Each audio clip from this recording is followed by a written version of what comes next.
Welcome, Seeker, to a space where ancient wisdom meets modern understanding.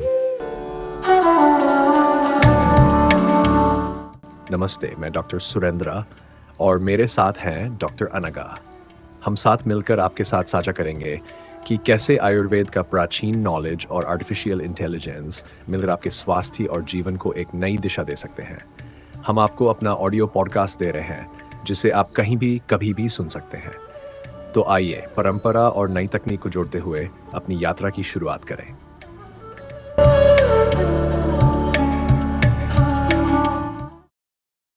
नमस्कार जी। आज हम आयुर्वेद के एक बहुत ही दिलचस्प सिद्धांत पर बात करने वाले हैं, विहार। जी। अक्सर लोग विहार का मतलब समझते हैं कि बस घूमना फिरना, जी। लेकिन ये उससे कहीं ज्यादा गहरा है। हाँ बिल्कुल, ये हमारी पूरी लाइफस्टाइल है, हमारी रोज की दिनचर्या, हमारी एक्टिविटीज, सब कुछ जो हमारे खाने पीने यानी आहार से अलग है। सही।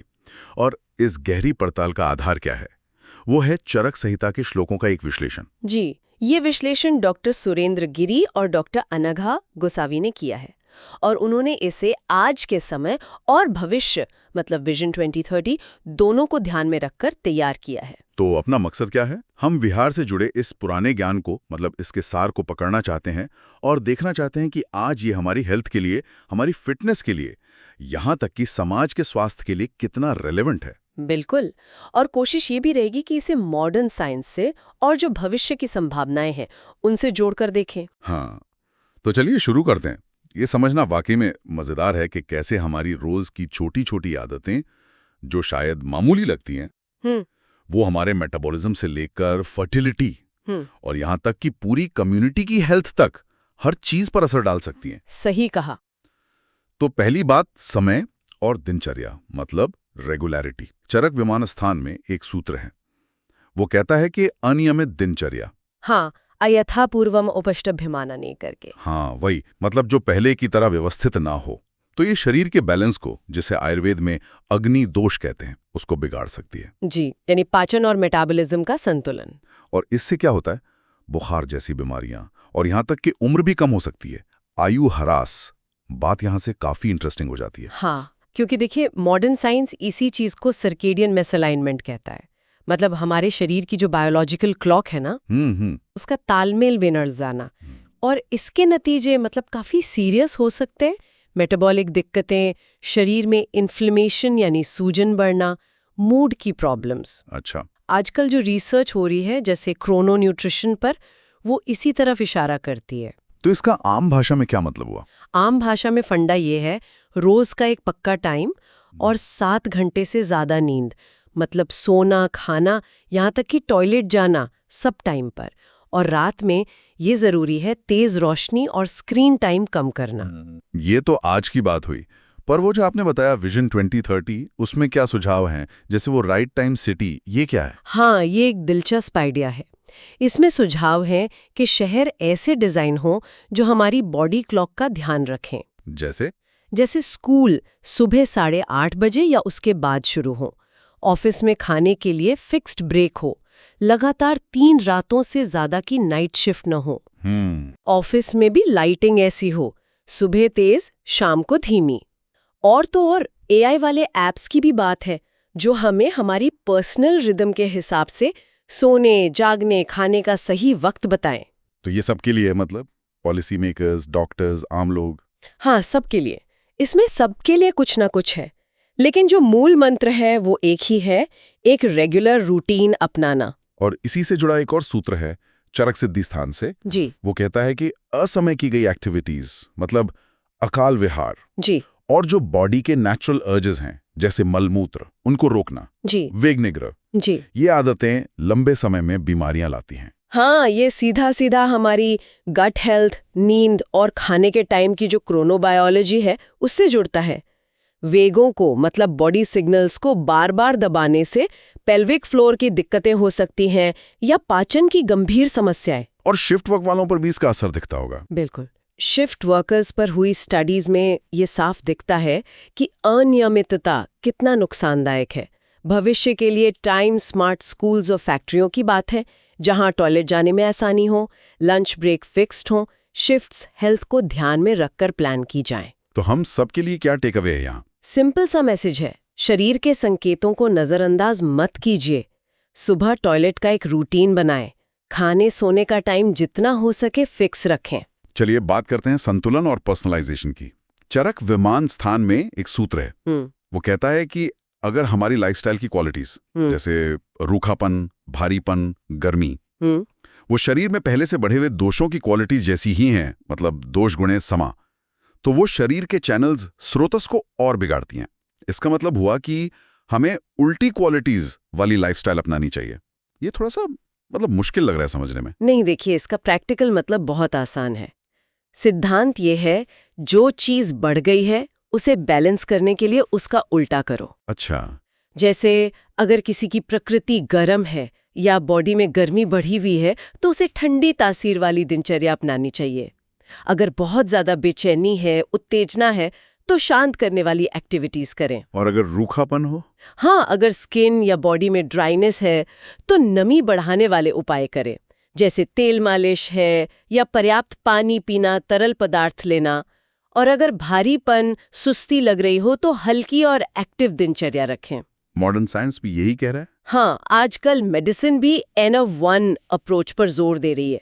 मतलब हर व्यक्ति के लिए अलग, उसकी जरूरत के हिसाब से इलाज और बचाव, जहां लक्षणों के आधार पर आदतें बदली जाती हैं। और भविष्य में इसे कैसे लागू करने की सोच रहे हैं?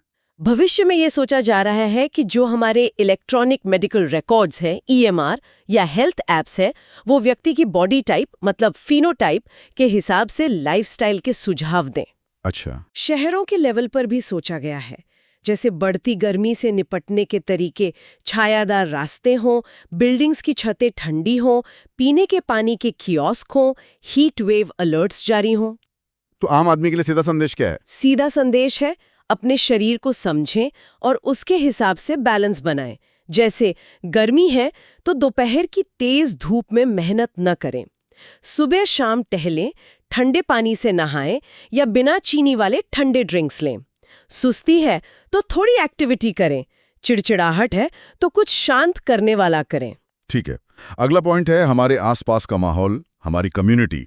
चरक विमान स्थान कहता है कि किसी इलाके या समुदाय का, जिसे देश कहा गया है जी, वहां का खान पान, रहन सहन, बर्ताव, मतलब आहार विहार, आचार, इसे समझना इलाज और हेल्थ पॉलिसी बनाने में बहुत मदद करता है। हाँ, आजकल इसे सोशल डिटर्मिनेंट्स ऑफ हेल्थ या SDOH कहते हैं, या फिर एक्सपोजोम।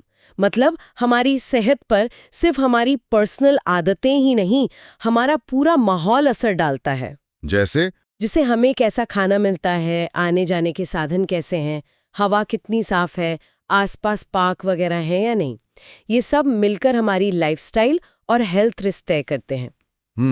इस पर रिसर्च भी हो रही है, जैसे कम्युनिटी हेल्थ असेसमेंट करना या कोई पब्लिक इंटरवेंशन हुआ, मान लीजिए कोई नया पार्क बना तो उसका हेल्थ पर क्या असर पड़ा, ये स्टडी करना। और विजन 2030 में इस देश या माहौल के लिए क्या खास है?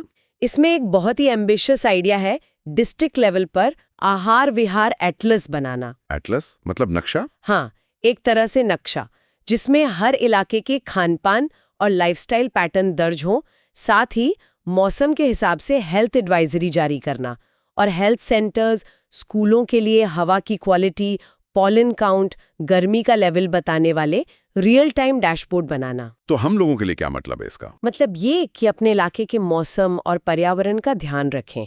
जैसे बहुत गर्मी है या पॉलन ज्यादा है तो बाहर कम निकलें, पानी खूब पिएं, घर में वेंटिलेशन अच्छा रखें, जरूरत पड़े तो मास्क लगाएं, जो लोकल हेल्थ बुलेटिन आते हैं उन पर ध्यान दें और मौसम के हिसाब से अपनी दिनचर्या बदलें। अब आते हैं एक बहुत जरूरी और सेंसिटिव मुद्दे पर, लाइफ साइकिल और फर्टिलिटी।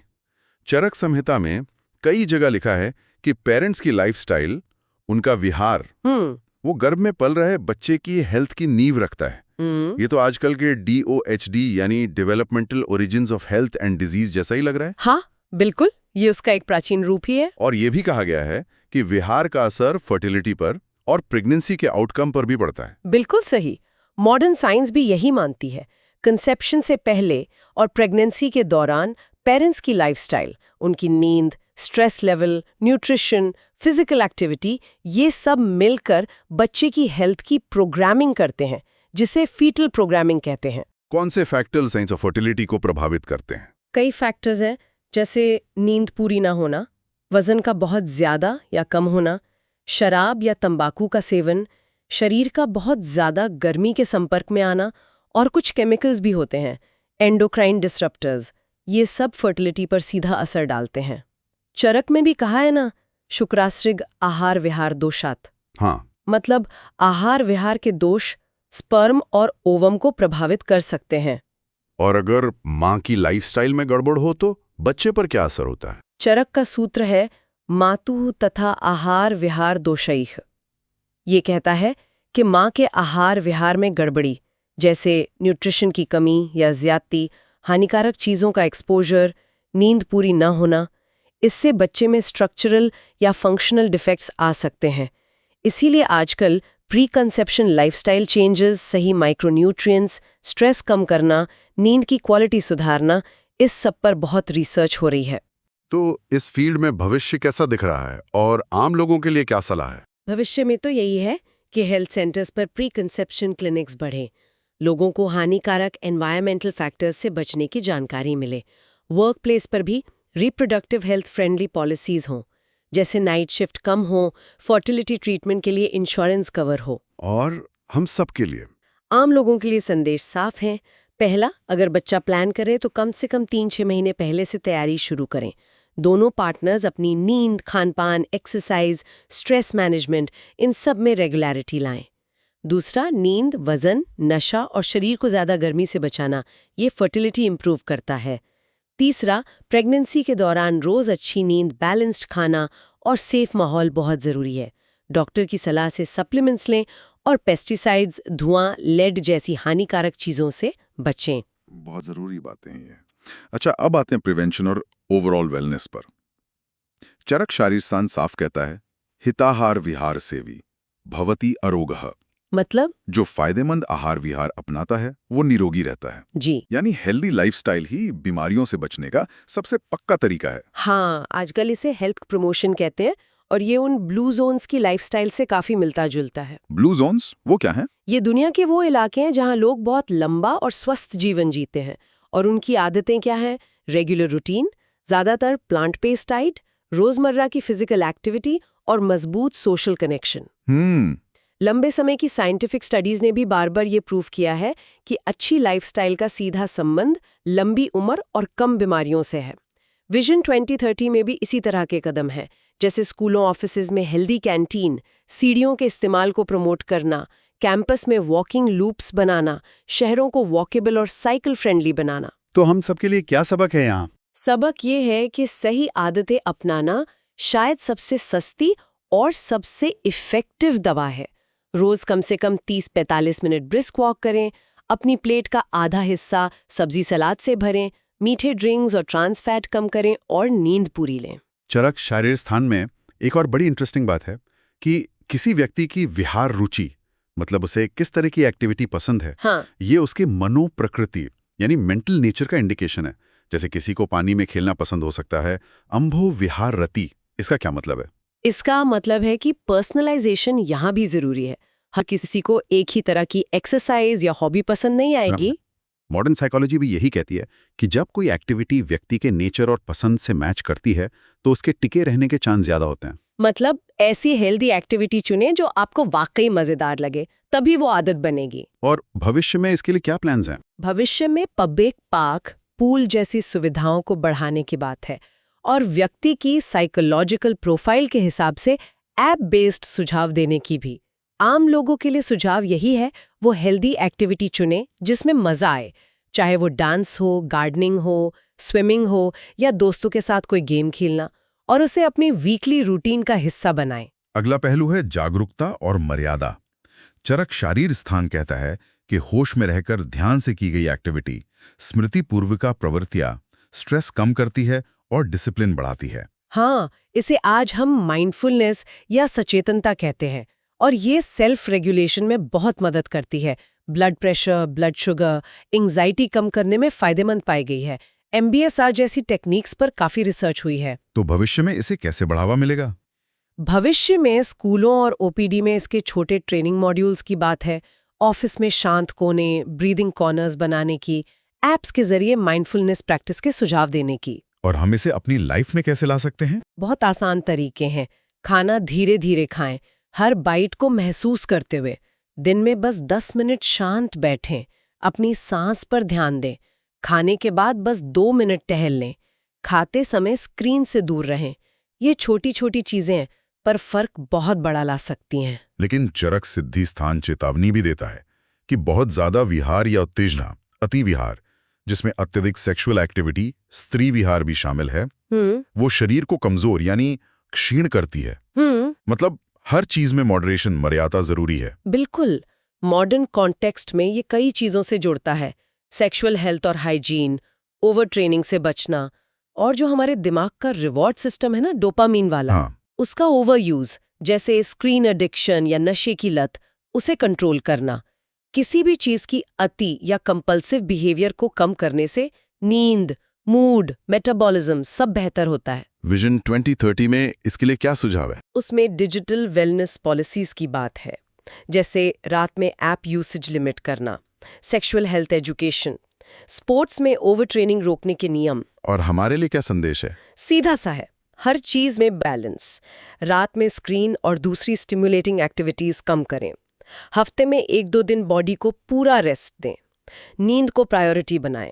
सोने से 1-2 घंटे पहले स्क्रीन बंद कर देना बहुत फायदेमंद है। चलिए, अब जल्दी से कुछ क्लिनिकल और सिस्टमैटिक पहलू भी देख लेते हैं, जो डॉक्टर्स और हेल्थ सिस्टम से जुड़े हैं। हाँ, चरक में डॉक्टर्स के लिए भी गाइडलाइंस हैं। इंद्रिय स्थान कहता है कि मरीज की हिस्ट्री लेते समय आहार और विहार, आहारश्च विहारश्च परीक्षान्य, दोनों पूछना जरूरी है। और चिकित्सा स्थान में फूड सेफ्टी पर भी जोर है। आहार विहार गतम प्रेष्यान परीक्षित, मतलब खाना और जो उसे बना रहे हैं उनकी जांच। आज के समय में इसका क्या मतलब है? आज इसका मतलब है EMR में लाइफस्टाइल का प्रॉपर रिकॉर्ड रखना, और फूड सेफ्टी के लिए HACCP जैसे सिस्टम फॉलो करना, सप्लाई चेन की निगरानी रखना। भविष्य में EMR में इसे मैंडेटरी करने और पब्लिक किचन्स की ऑडिटिंग की बात है। और हम लोगों के लिए, हम सबके लिए मतलब है, डॉक्टर को अपनी आदतों के बारे में सही बताएं और खाने की सेफ्टी का ध्यान रखें, खासकर बाहर खाते समय या जब मौसम खराब हो। और एक आखिरी बात, रिकवरी पर। चरक चिकित्सा स्थान रसायन अध्याय में कहता है कि ट्रीटमेंट या रिजुविनेशन के बाद धीरे धीरे सही विहार यथा सुख विहार अपनाना रिकवरी को पक्का करता है। हाँ, इसे आजकल रिहैब बंडल्स कहते हैं, मतलब एक पूरा पैकेज जिसमें धीरे धीरे एक्टिविटी बढ़ाना, नींद ठीक करना, सही न्यूट्रिशन, खासकर प्रोटीन लेना शामिल है। भविष्य में ऐसे बंडल्स के लिए इंश्योरेंस कवरेज की भी उम्मीद है। तो आम लोगों के लिए क्या संदेश है? संदेश साफ है, किसी बीमारी, चोट या ऑपरेशन के बाद रिकवरी में जल्दबाजी ना करें। डॉक्टर या फिजियोथेरेपिस्ट जो रिहैब प्लान बताएं, उसे पेशेंस के साथ फॉलो करें। तो इस पूरी बातचीत का, इस गहरी पड़ताल का निचोड़ क्या है? हमने देखा कि विहार सिर्फ एक शब्द नहीं, ये एक पूरा फ्रेमवर्क है लाइफस्टाइल का। इसमें क्या क्या आ गया? हमारी दिनचर्या का टाइम, हमारी पर्सनल ज़रूरतें, हमारा माहौल, लाइफ के अलग अलग फेज, बीमारियों से बचाव, मेंटल अवेयरनेस और बैलेंस। जी, तो मेन पॉइंट्स क्या हैं याद रखने वाले? मेरे ख्याल से कुछ मुख्य बातें हैं। पहला, रूटीन पक्का रखें, सोना, खाना, टॉयलेट का टाइम। दूसरा, चलते फिरते रहें, हफ्ते में 150 से 300 मिनट मॉडरेट एक्टिविटी। तीसरा, नींद पूरी लें 7 घंटे से ज्यादा। हाँ, और चौथा, तन मन का संतुलन साधें, मतलब ऑपोजिट क्वालिटीज से बैलेंस करना और माइंडफुलनेस प्रैक्टिस करना। पांचवा, अपने इलाके के मौसम और हेल्थ एडवाइस पर ध्यान दें। छठा, अगर बच्चा प्लान कर रहे हैं तो पहले से तैयारी करें, लाइफस्टाइल सुधारें। और 2 और बातें थी। हाँ, सातवां, जो चीज प्रॉब्लम बढ़ा रही है उसका उल्टा करें। और आठवां, हर चीज में मर्यादा रखें, स्क्रीन टाइम हो, स्ट्रेस हो या ओवर ट्रेनिंग। और हाँ, 9वां, फूड सेफ्टी का ध्यान रखें। बिल्कुल। अगर हम इसे और बड़े लेवल पर देखें तो व्यवहार को एक तरह का वाइटल साइन समझना चाहिए, जैसे हम टेम्परेचर या BP नापते हैं। इसमें टाइमिंग, मतलब क्रोनो बिहेवियर, सबसे पहले आता है। और लाइफ के हर स्टेज के लिए प्री कंसेप्शन से लेकर बुढ़ापे तक अलग प्रोटोकॉल हैं। और बड़े बदलाव के लिए पॉलिसी लेवल पे काम करना होगा, शहरों की प्लानिंग, ऑफिस की लाइटिंग, कैंटीन, शिफ्ट रोस्टर। भविष्य में रिसर्च प्रैक्टिकल विहार बंडल्स पर, पर्सनलाइज्ड NF1 स्टडीज पर, मोबाइल हेल्थ लॉग्स और बायोमार्कर्स पर फोकस करेगी। ये स्रोत आहार, विहार, आचार यानी खाना, लाइफस्टाइल और कंडक्ट, इन तीनों को एक साथ कम्युनिटी लेवल पर समझने की बात करता है।